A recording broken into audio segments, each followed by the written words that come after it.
Welcome back, everybody, to Katawa Shoujo with me, Millbee.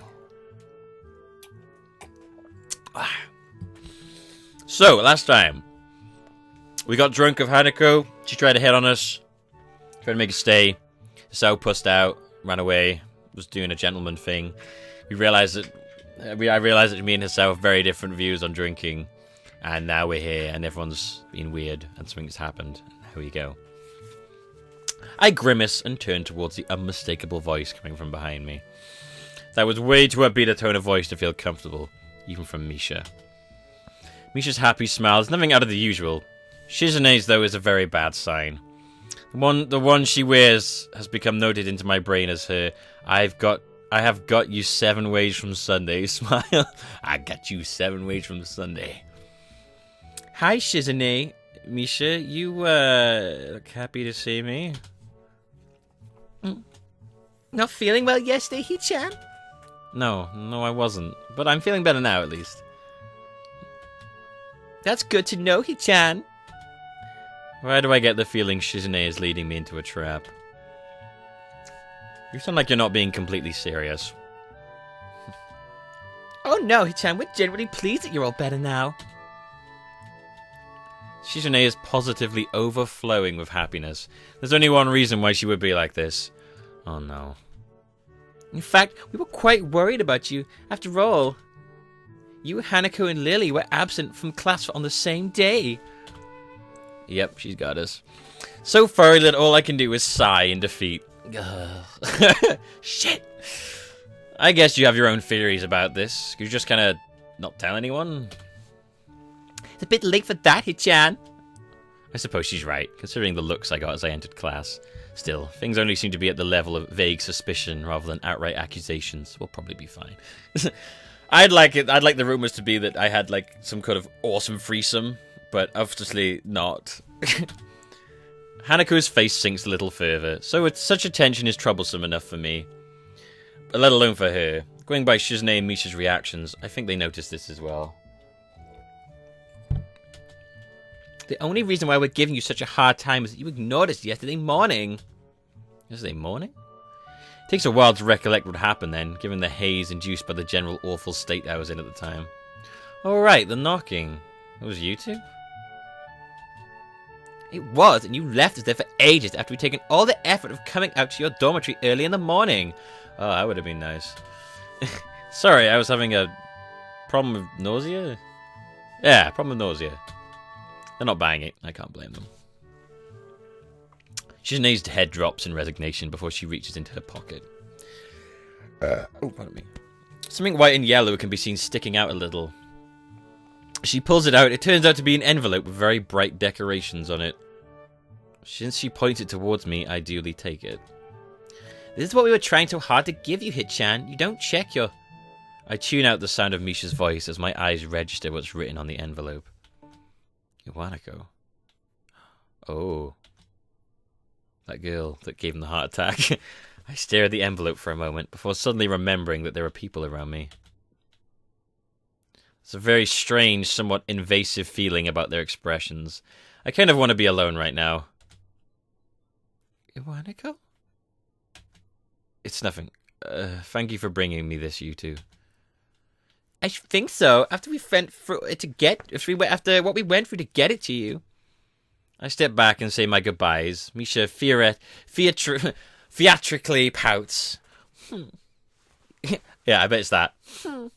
Even as I go out the door. But Shizune and Hanako remain very visibly curious about my reaction. I hope they won't interrogate me on this later. The smell of the gardens is, as always, a very pleasant sensation.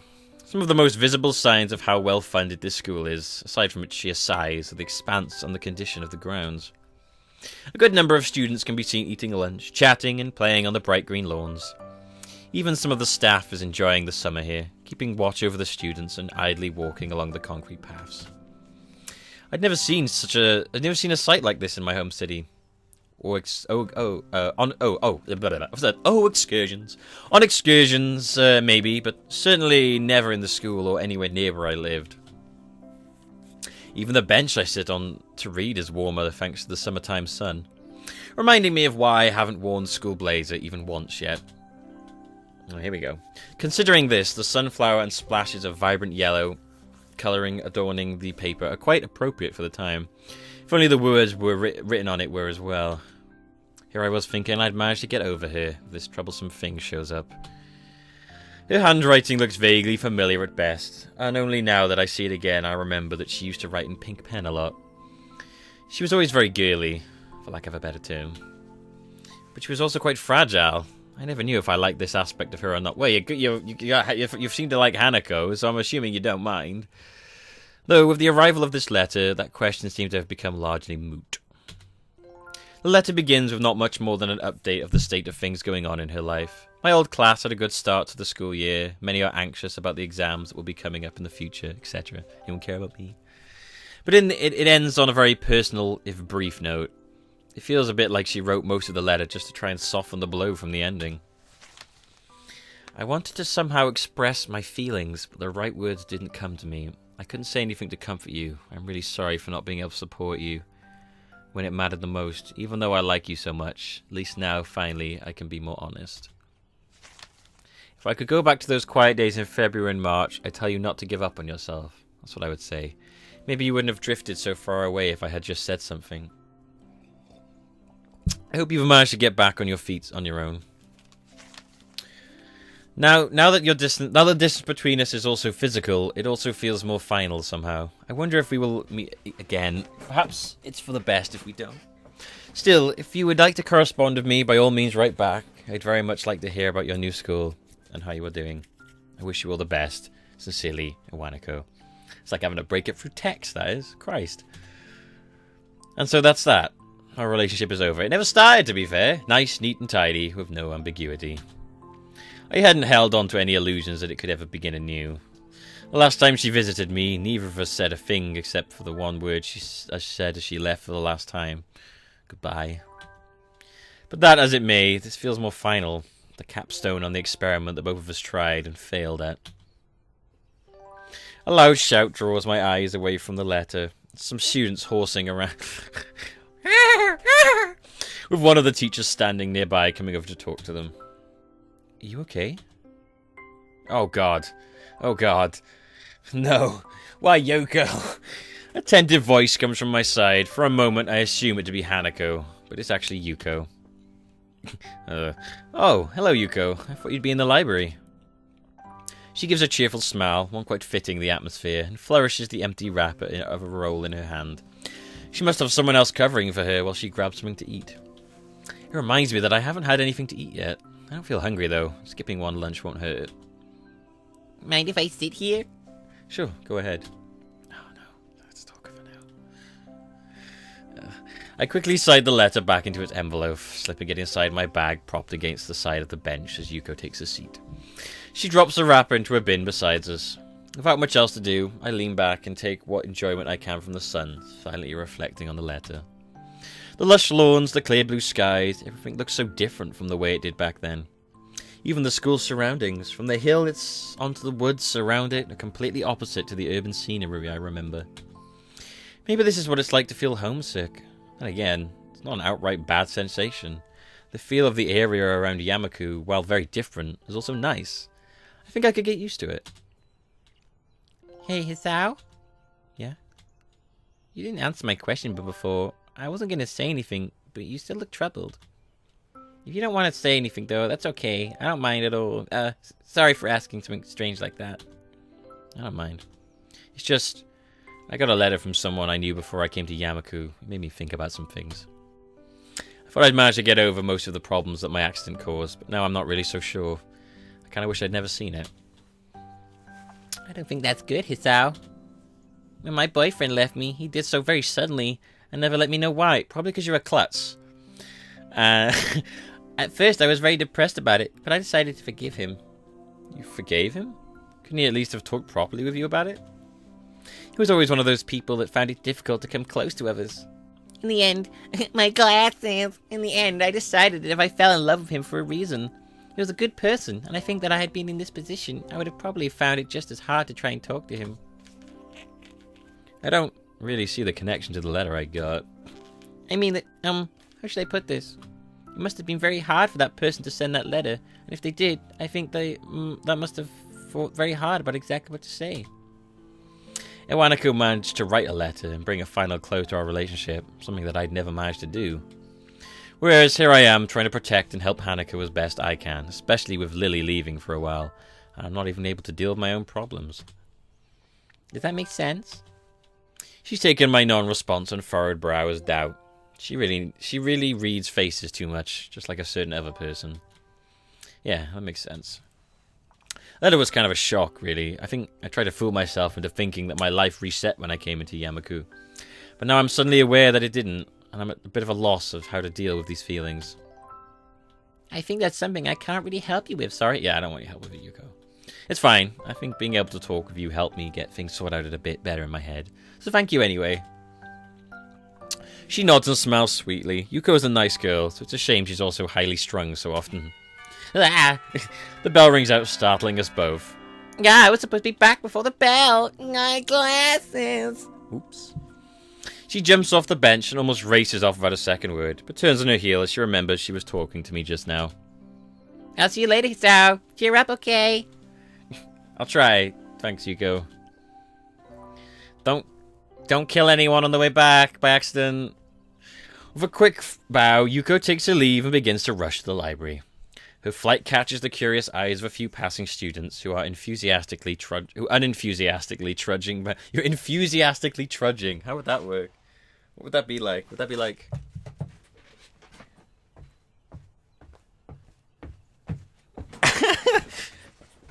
like a monkey. The classes after they're fun. Reluctantly standing from the bench, I dust myself off and join them. Even while I walk through the gardens back to the main building, the thought of the letter in my bag doesn't stray far from my mind.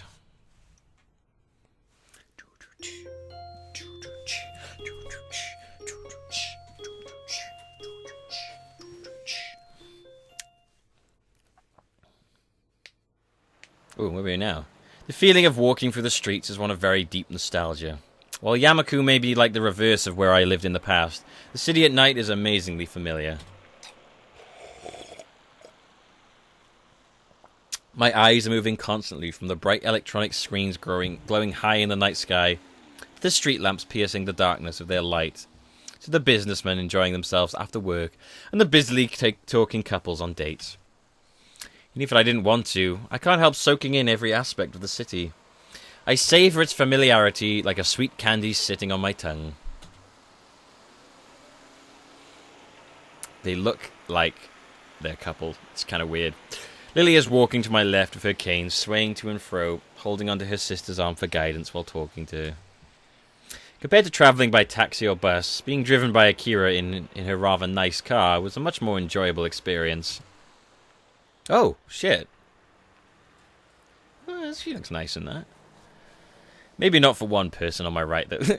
I'm not gonna lie to you, that hat kind of looks like something you'd see in, like, you see, like, gimps wear, like black leather and shit. That looks like one of the hats they'd wear. Maybe not not like the mask, like the little hats. Well, Lily, maybe not for one person on my right, though. Well, Lily was used to her sister's driving style, and I quite liked a bit of excitement. Hanako was holding very tightly to the door for most of the trip. Everything looks so pretty at night. Hanako quickly looks down yet again as she accidentally catches someone's gaze. Yeah, it does. My answer isn't very thoughtful, since I'm distracted, but so many thoughts that I find it hard to keep up on small talk. One of those distractions, aside from the city sights, is how Hanako looks. This is the first time I've seen her in something other than her school uniform and her pajamas. It gave me pause when I first saw her outfit when we met at the school gate. Considering how much her head is lowered when people walk near us, I imagine that the hat she wears is more than a fashion statement. Yeah, it looks nice. Nice clothes. Well, initially I was wary of Lily's plan to take us out into the city when night fell. It became obvious that she had thought about this. Not many people have paid Hanako much heed since the darkness hides her scarring well. So, we're in the city. Any ideas of what to do? Akira beams a smile. Sometimes something tells me that she's the one who is making this particular decision. even if her sister may propose the outing in the first place. Is it karaoke? You'll see. Just follow us. I nod and I try my best to stifle a grimace. After what happened during Hanako's birthday party, I don't trust Akira's judgment all that much. We keep walking, and I notice we're passing more and more cafes, restaurants, and other eateries. Every once in a while, a drunken man in a suit comes out of a bar, usually being supported by another. Hey, lady on the pink dress! Lady in the red dress! Milk was a bad choice. The customers around this part of the city look young and fashionable. Different kinds of music come and go as we pass by each business. The discord created by the overlap should be grating, but it reminds me so strongly of the times I spent in the city with my old friends that I don't mind. Hanako and I have started to drift a little apart from Lily and Akira. It comes to a stop when I hear a soft thud from beside me. Sorry. By the time she rights herself from her apologetic bow, a middle-aged businessman she bumped into is walking away after mumbling a half-hearted apology. Hanako looks a little put off for the experience. She quickly skips ahead to match my pace. I notice her head hanging low once more. She probably bumped into him because she was looking downwards and not where she was going. I step to the side and put a hand on her far shoulder, drawing her closer. Hisao? It's okay. You can walk closer to me if you want. Making the moves. I hear that music in the background.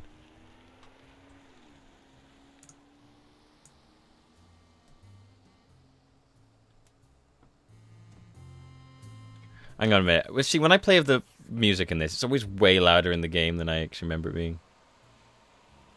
Anyway. Hanako hesitates, but eventually nods in assent. After a couple of times when I thought we'd arrived at Akira's destination, we reached our target, but by now we're below the elevated walkways and past the most garish and brightly lit places. I'm a bit surprised. The average age of those around us is distinctly older, and the smell of cigarette smoke is pretty thick. The area is far from seedy, though, and it's a little amusing. I'm convinced the music is like lying to me. This area is far from seedy, though, and it's a little amusing to see Lily's reaction to the smell of the smoke. While it's masked by the low talking of those around us, jazz music can be heard emanating from inside. Looking up at the dimly lit sign, it becomes obvious why.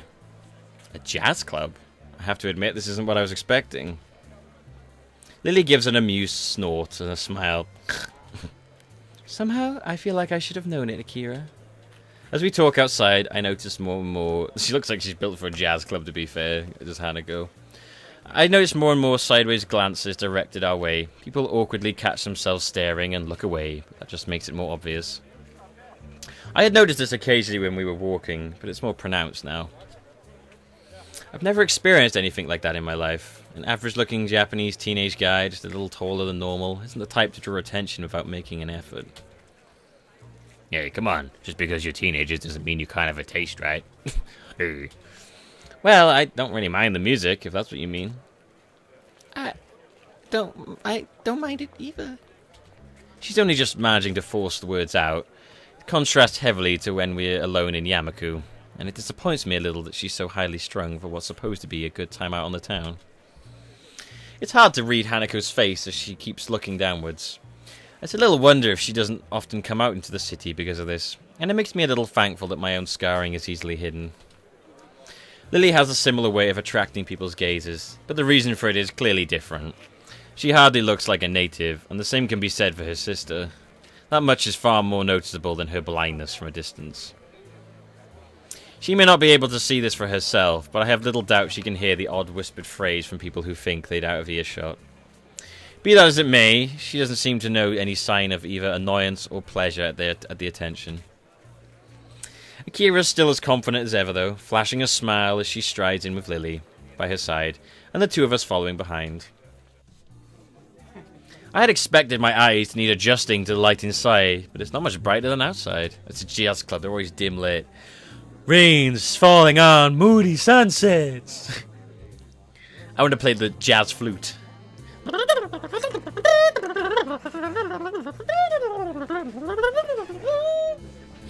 The music... the music we'd heard is clearer now, mixed in with the sound of glasses moving on the tables, and the counter and the husky chatter of the patrons.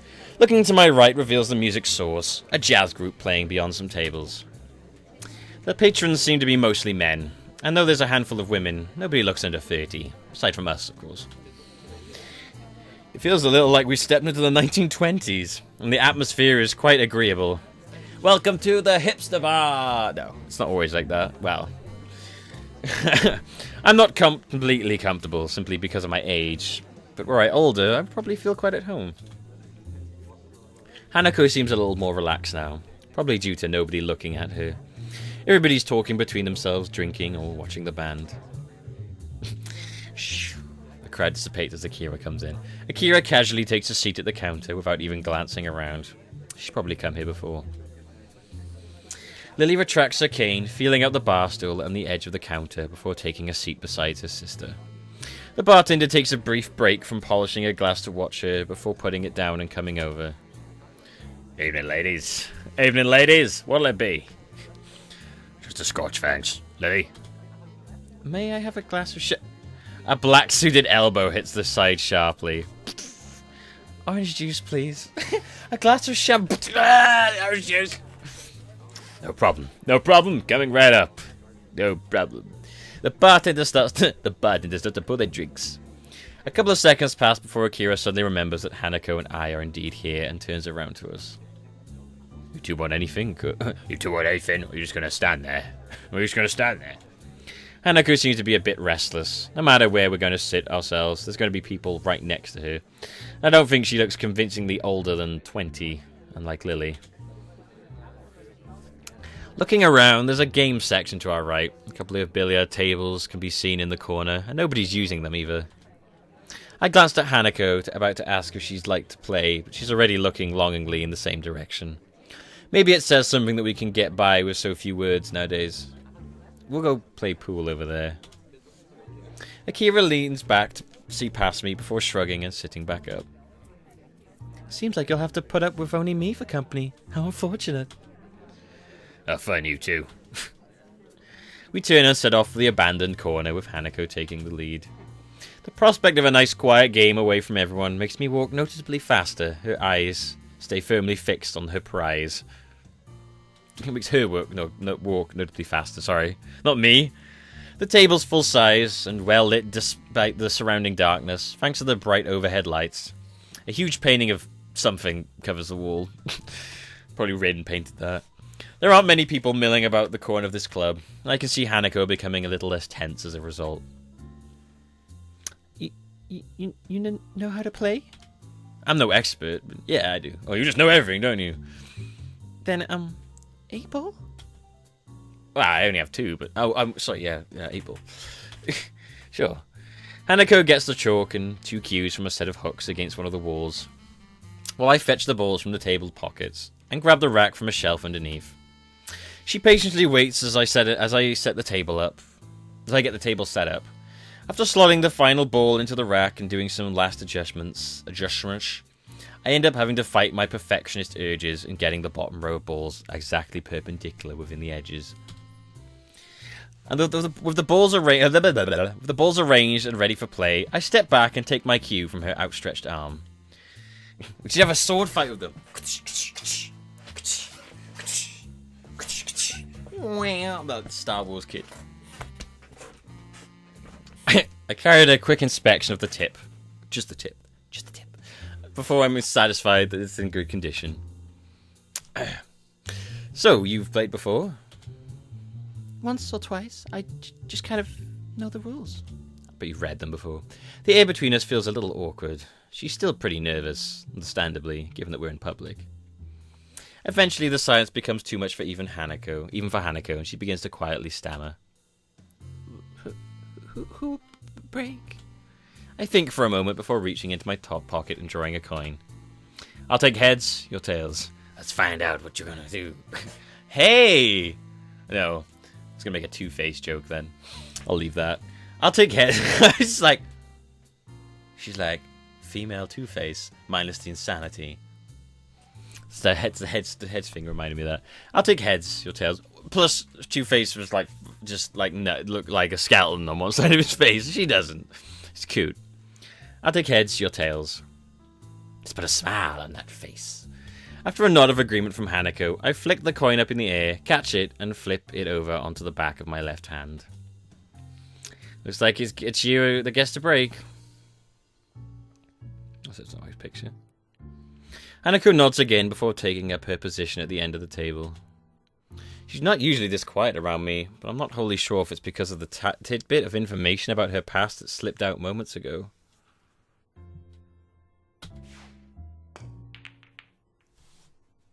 Oh, is it pool?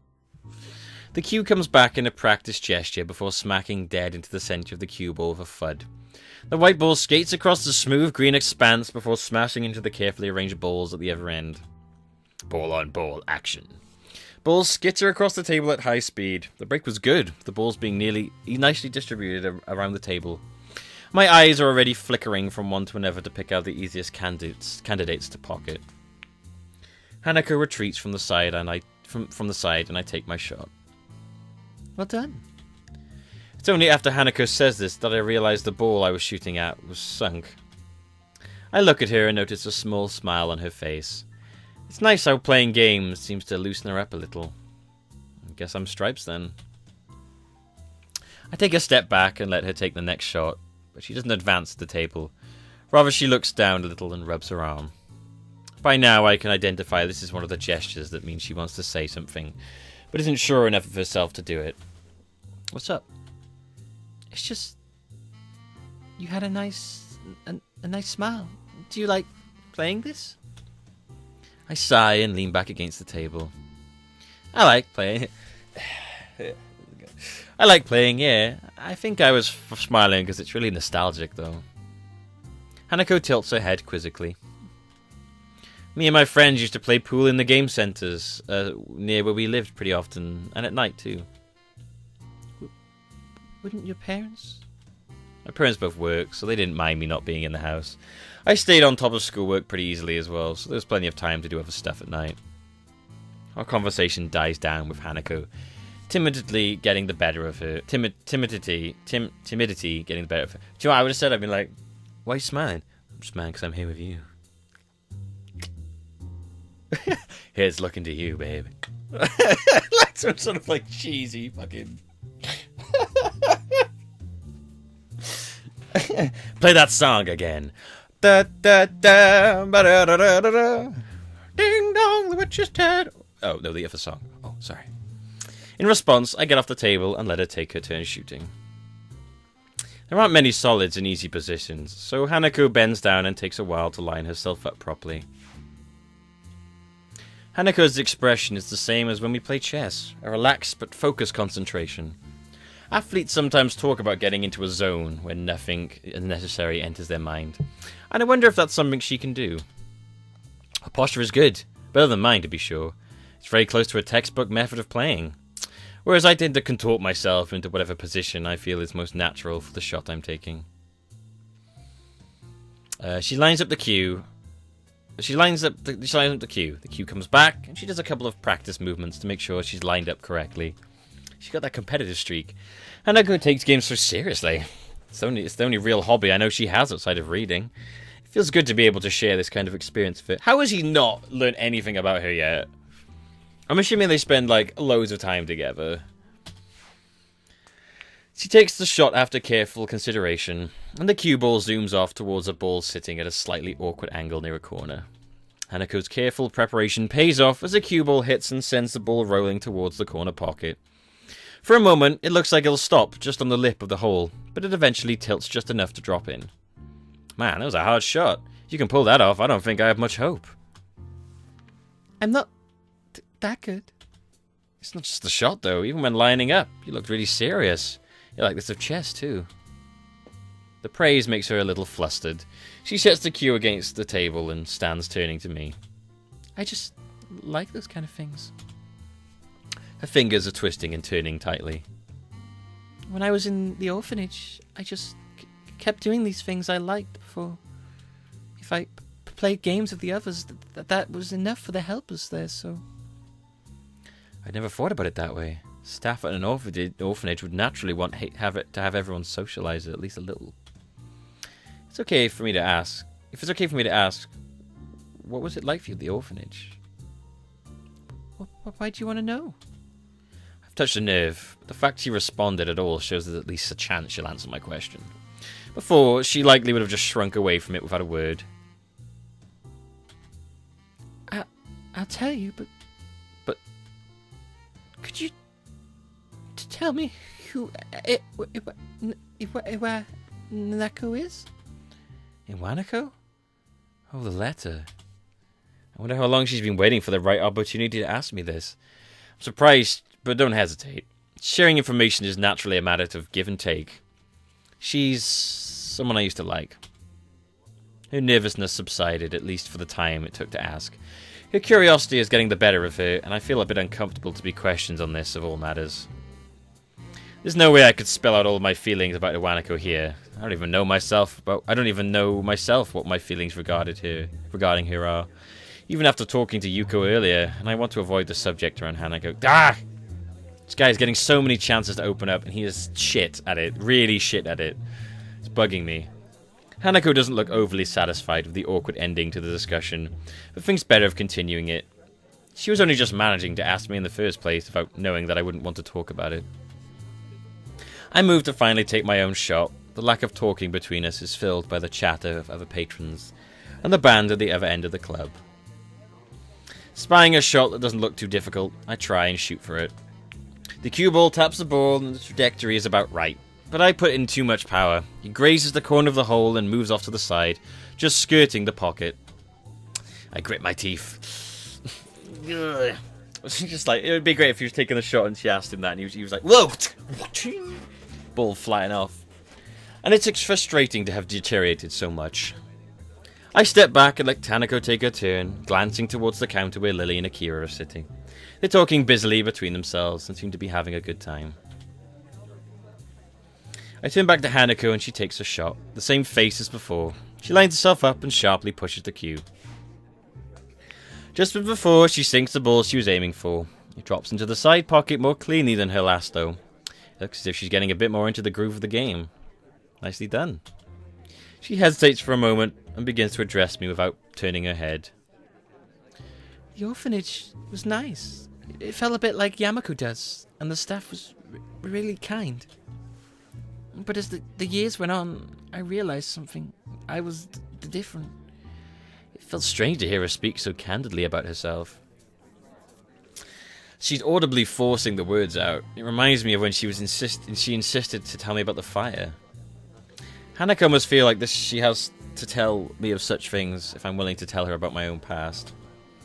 Her grip on the cue tightens as she continues to speak. Most of the children there were for adoption, just like I was. But unlike me, they gradually left, one by one. By the time I went to Yamaku, I was among the oldest children there.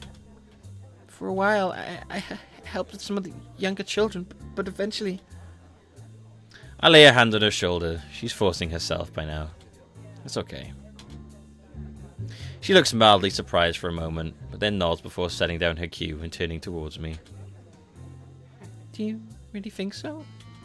Yeah, I think so. Even while Lily's away, I'll be around to protect you, right? Hanako looks at me for a long time. I'm taken a bit off guard. Her expression hasn't changed from before, still looking somewhat maudlin. And silences between us aren't unusual. I think it's the fact that she's holding such prolonged eye contact that makes me feel a bit odd. Don't break it. It feels as if she's judging me. It's very strange, vaguely uncomfortable feeling. Hanako? I understand. Thank you. She smiles and looks away a little, but it feels stilted. Hanako isn't very good at faking emotions, and this is no exception. I move to the table and take my turn to try and distract myself, but it doesn't seem to work. Does she not think I'm up to the task of helping her? Is she disappointed in me? I'm probably overthinking this. While her silences are just an accepting fact of life by now, sometimes I do wish she'd speak more. With a fire dice, I send the white sphere careering down the table into my target. Ah! Hanako sees what's happening just as I do. The ball hits hard with the strike ball I'd intended to sink, veering off towards the 8-ball. Sure enough, as both Hanako and I look on and bite our lips, they contact and the black ball rolls leisurely into the corner pocket. All I can do is sigh. It looked like Hanako is smiling again though, so maybe it wasn't for naught. That was an awful shot. You win. Seems I'm getting pretty rusty after all this time. Hanako bends down and begins to shoot the remaining balls into the closest pockets. Almost asked if we could play another game, but a quick check on my watch confirms that the night is getting pretty late. Lily and Akira appear to be still drinking at the counter. Seems like we'll have to drag them away. Hisao? I turn back to Hanako, who's still looking over the pool table shooting balls. Her voice sounds different than before. I'm here for you as well. Aww. Ah. I suddenly find myself blushing. It's only natural that she respond this way, given what I said earlier, but it's still a shock to actually hear it. Just what is my relationship with this girl? I want to protect her, to make her happy. I think you need to look at it less of like a fragile doll, and more like as a woman, perhaps. I don't know. I'm not really sure that this is something like love, but I don't think these are the same kind of feelings I have for Lily either. I feel sorry for her, having gone through so much in her life. Her parents died in a house fire, and she lived in an orphanage for much of her childhood. I can't even imagine that kind of life. But I feel there's so little I can do for her, especially now that Lily is going to be leaving the country. Oh god, well, this is quite long. I'm going to go for a little bit longer, until I find a good point to stop. Hanako and I finish tidying up the table and cues, and I pick up Lily and Akira on our way out of the club. Hey, come with me. It feels like something changed between Hanako and me. I can't quite place what it is, but Hanako is acting differently now. I feel like we're further apart, if anything. So you enjoy yourselves? Hanako and I both nod and agree. The game was good, and we both did learn more about each other, so it's an honest answer. Lily appears to be a little distracted. Worried about the trip, Lily? She pauses before sighing and smiling weakly. A little. It means quite a bit. The comment earns a clap from her shoulder from her sister. Hanako smiles back too. You'll be okay, Lily. I hope you can enjoy your time over there. Thank you, Hanako. I'll try to. It'll be nice to be back with my family, after all, no matter how brief a time it may be. With that, the four of us begin the walk to the car park where Akira's car is. We continue to talk between ourselves, but it's mostly just small talk. I guess that's a good as point as any to stop. I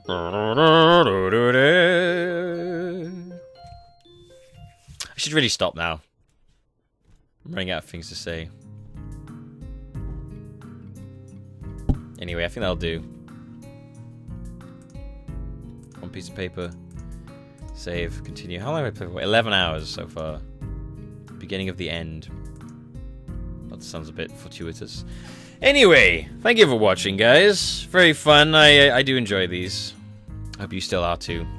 I'm consciously aware that I haven't been doing as much in my other ones as these ones. But I'm not sure if that's a mix of just me doing these loads and loads in a row, or just getting really into the story. Either way, I'm going to take a break now, I think. Thank you for watching, and I will see you next time.